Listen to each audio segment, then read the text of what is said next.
Энэ усны салбарын тогтвортой байдлыг хангах гэдэг асуудал чинь маш энгийн маргааш та устдаа байх уу гэдэг асуудал. Маргааш та устдаа байх уу? Ус байж ээж, тоог байж ээж, тав дахьтай амьдрах гэдэг шүү дээ, тий. Энэ салбар өөрөө доголдчих юм бол таны тав дахь чинь байхгүй болчихно л гэсэн. Манай одоо компактын нэг онцлог нь бол үйлдвэрүүдийг бариад орхих биш. Энэ үйлдвэрүүдийг цааш нь аваад явах, байгууллага болон энэ салбар хоорондын мэдээлэл солилцооны уялдаа холбоо, за мөн одоо иргэд юу хийх ёстой юм бэ? Усанд хариуцлагатай иргэн байх гэдэг чинь хамгийн наад зах нь л усныхаа төлбөрийг цагтаа төлөх гэдэг имийг одоо ойлгуулан таниулах иймэрхүү цогц ажлуудыг бид нар хийж байгаа. Үйлдвэрийн хаягдал усны бохирдлыг бууруулах чиглэлд Монголын мянганы сорилтын сан юу хийсэн бэ?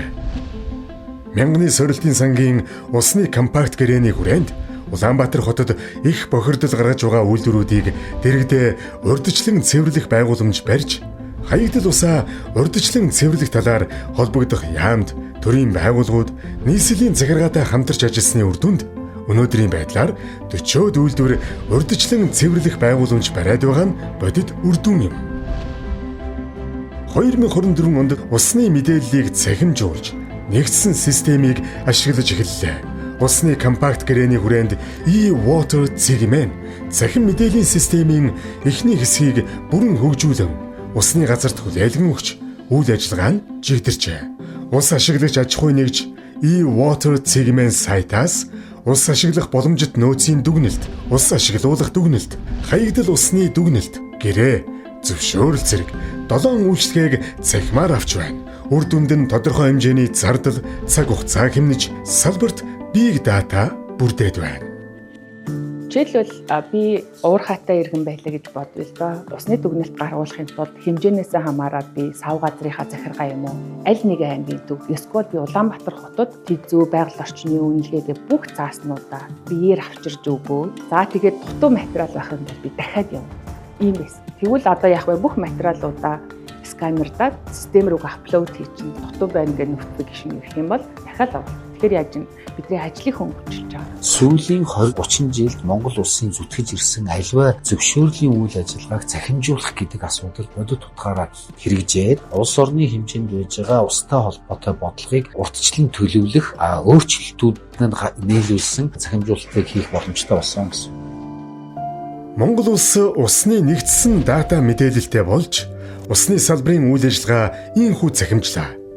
Үүнээс гадна үйлдвэрийн хаягдал усны стандартыг бодит байдалд нийцүүлэх судалгаа, дүгнэлтийг мянганы сорилтын сангийн төслийн хүрээнд хийж MNS 6561 2024 стандартыг шинжилэн баталж мөрдөж эхэлсэн. Улмаар үйлдвэрийн хаягдал усны бохирдлыг шинжлэх тусгайлсан лабораторийг ус сувгийн удирдах газрын дэргэд байгуулж, усны төв лабораторийн чадварыг нэмэгдүүлсэн нь усны хяналтын тогтолцоог сайжруулах, хаягдал ус гаргаж буй аж ахуй нэгжүүдийн хариуцлагыг нэмэх, ус дахин ашиглах, усны нөөцийг хамгаалах зэрэг томоохон бодлогуудыг амжилттай хэрэгжүүлэхэд түлхэц болж байна. Тэгэхээр компактын хүрээнд одоо техникийн чадхыг нь бэхжүүлж хүний нөөцийг сурахаас гадна цаашдаа энэ лаборатори тогтвортойгоор 2-3 жилийн хугацаанд одоо ашиглахад уруулж бодис тэгээ тоног төхөөрөмж энэ бүх зүйлээр нь хангацсан байгаа. Манайх өмнө нь болохоор энэ үйлдвэрийн бохирдлыг бууруулах лаборатори ашиглалтанд орохоос өмнө болохоор усны төв лаборатори маань 6 үзүүлэлтээр хяналт тавьдаг байсан.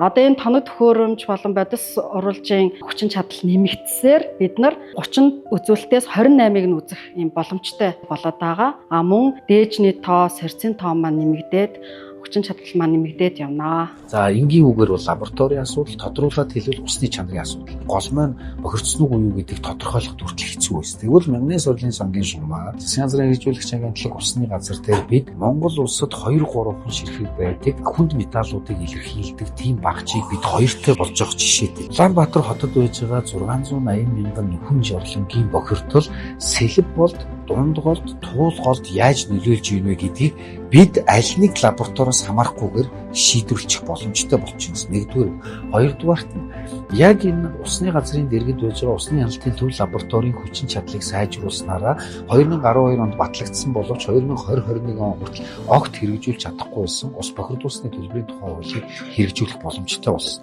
Түүнчлэн үндэсний хөгжүүлэгч Digital Medic компани хөгжүүлсэн лаборатори мэдээллийн удирдлагын системийг ашигласнаар ус суугийн удирдах газрын усны төв лаборатори, шинээр байгуулагдсан үйлдвэрийн бохирдлыг хянах лаборатори болон бусад салбар лабораториудын үйл ажиллагааг нэгдсэн системээр удирдах, чанарын хяналт сайжирч, хэрэглэгчдийг хурдан шуурхай шинжилгээний үр дүнгээр хангах боломж бүрдсэн байна.